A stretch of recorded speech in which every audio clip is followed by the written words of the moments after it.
Andiyan pala kayo!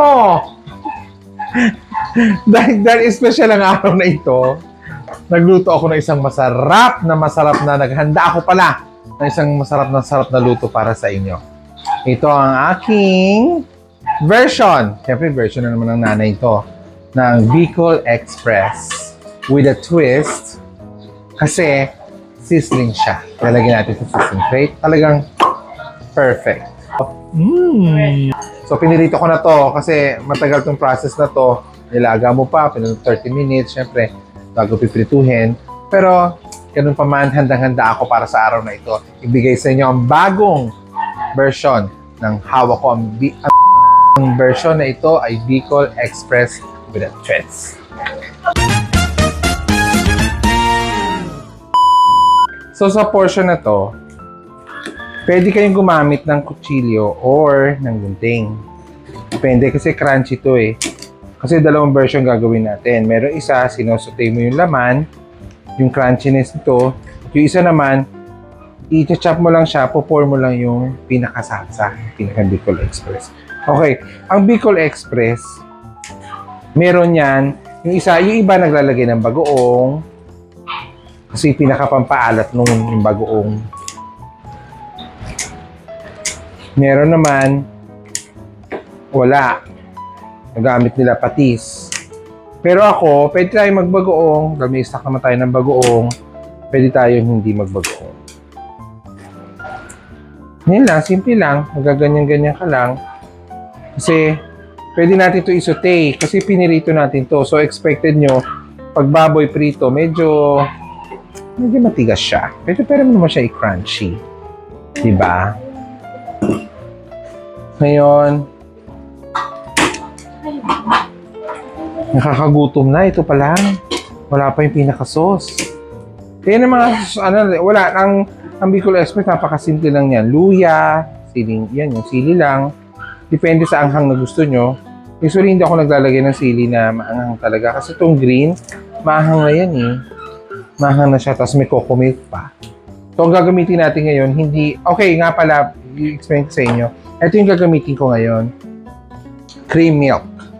Pag sinabing coconut cream, ito yung purong kakanggata, kung tawagin sa Tagalog, kakanggata.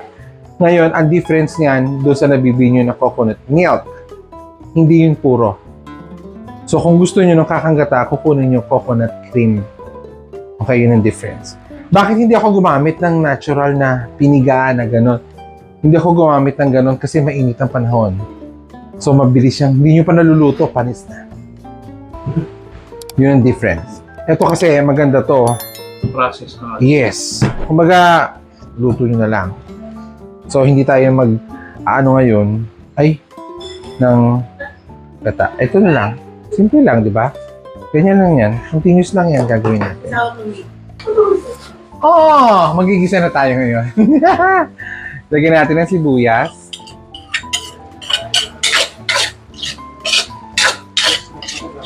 Itong mantika na ginamit ko, ito yung pinagprituhan ng liempo, ha? Diba? Oo. Kasi kaya nilaga ko yung para sumabas yung mantika ng baboy. Kasi iba nung araw talaga, wala talaga mantika. Kinukuha lahat ng mantika sa mga baboy.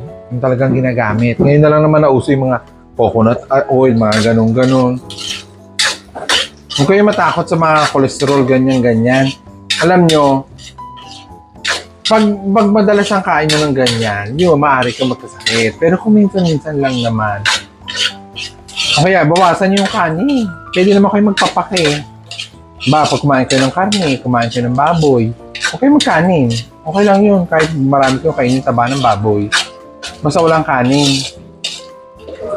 Kaya di ba, dami yung nagbablog ng mga na wala silang rice. O baka may magtanong na naman dyan, ha? Bakit masyado ko niluluto yung sibuyas? Kasi ito ang nagbibigay ng masarap na lasa. Ang sibuyas. Kaya nakita nyo, caramelized na, di ba?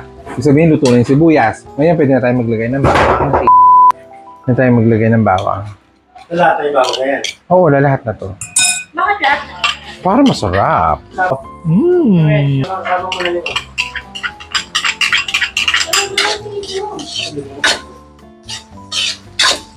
Kasama lang. Oh. Hindi natin ilalagay ang sili ha dito. Kasi masyadong aanghang to. So, yes, depende sa inyo kung anong gusto nyo. Pero pwede tayong maglagay ng konti. Gano'n ko konti na? Konti lang, ganyan lang.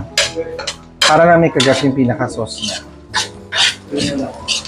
Yan. Tapos, oo. Ngayon, itong, nakita nyo na yan, nagigisa na. Pag nagisa-gisa na, yung bawang medyo luto na, ay lumagay kayo sa lagyan nyo na ng luya. Lagyan nyo ng luya yung niluluto nyo. Kasi yung luya, essential yan sa Bicol Express. Walang Bicol Express na may walang luya.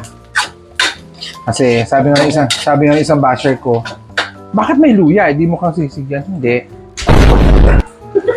Ang Bicol Express may luya talaga. Lalagyan mo ng luya. Yun ang panlaban. Kasi lutong Bicolano to eh. Lagi may luya dahil may gata. Ang luya at gata, lagi mo kasama yan. Dapat tinatindi ka, Ay. Yan, gisa-gisa lang kayo. Yan, nakita niya medyo nagbabrown na, di ba? Yan, gisa-gisa lang. PA yung gata, hindi pa nakabukas. Ikaw. Yan.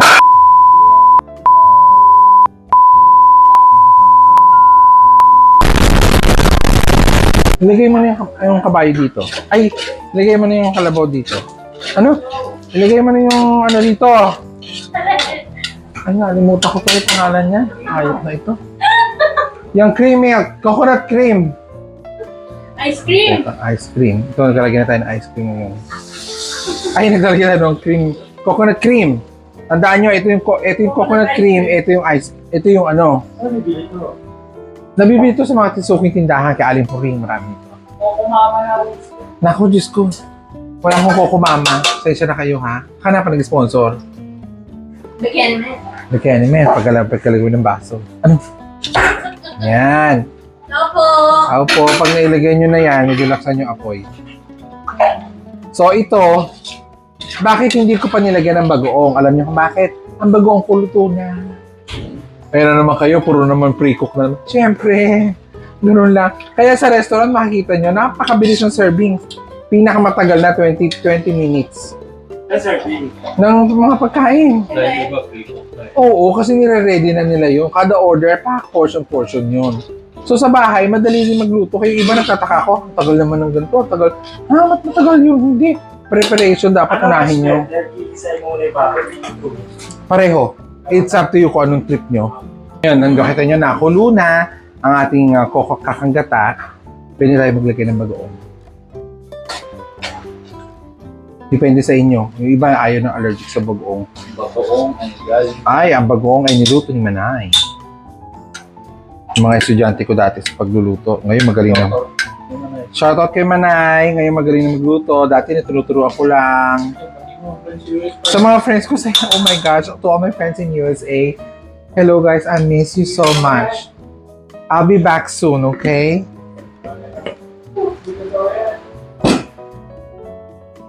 May basher ako andito. Ano? Yan, ilan nyo lang yan. Haluin nyo lang siya. Para yan ang pinakapaalat nyo, ha? Alam nyo ang pagkain, kailangan maging kayo lagi sensitive kayo sa alat kasi ang pagkain pag umalat hindi wala nang remedyo, hindi nyo na mararemedyohan kahit ano pang gawin nyo pag umalat na pagkain, lalo na pag sinasipsip na ng laman.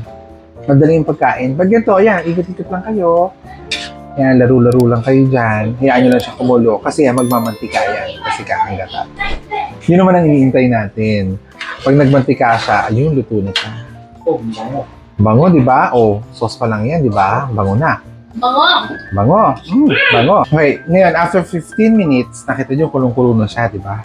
Kahanggatan natin, nagmamantika na yung side. Eh, makintab na yan, mapapansin nyo. Pwede nyo na ilagay ito ngayon. Itong ating lechong kawali. Para sumipsip siya at lumambot. Kasi pinirito natin at the same time, crunchy pa rin siya. Diba?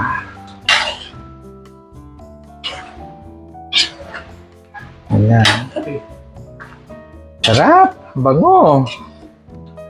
So, yung mga hindi pa nakakapag-like, share, at subscribe. Please na, pindutin nyo na yung bell. Tapos mag-like kayo ha. Para hawak nyo ang beat. Ay, maging subscriber ko na kayo. Para updated kayo sa lahat ng videos.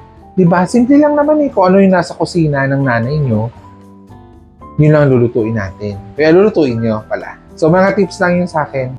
So, ito na ang ating Crispy Bicol Express.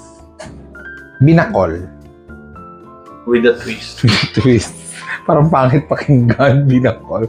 So, lalagyan natin siya sa ating sisig plate. Maiba lang. Talagang, para maiba lang to kasi yung iba kasi pare-pareho lang niluto. Ito talaga, ang init, ang sarap, ang sakit. Ano? Try natin ilagay siya ngayon dito. Nanginginig ang kamay ko. Pasensya na kayo.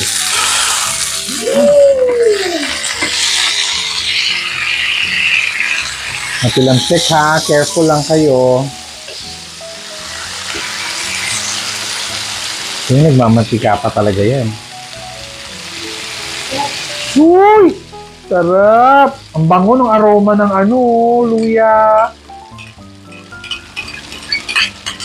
Naamoy niyo ba yan? Oh, order na!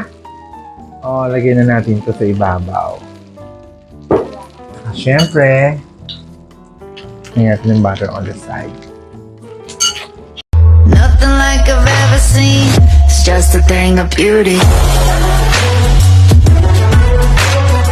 Ayan na, ang ating Crispy Bicol Express.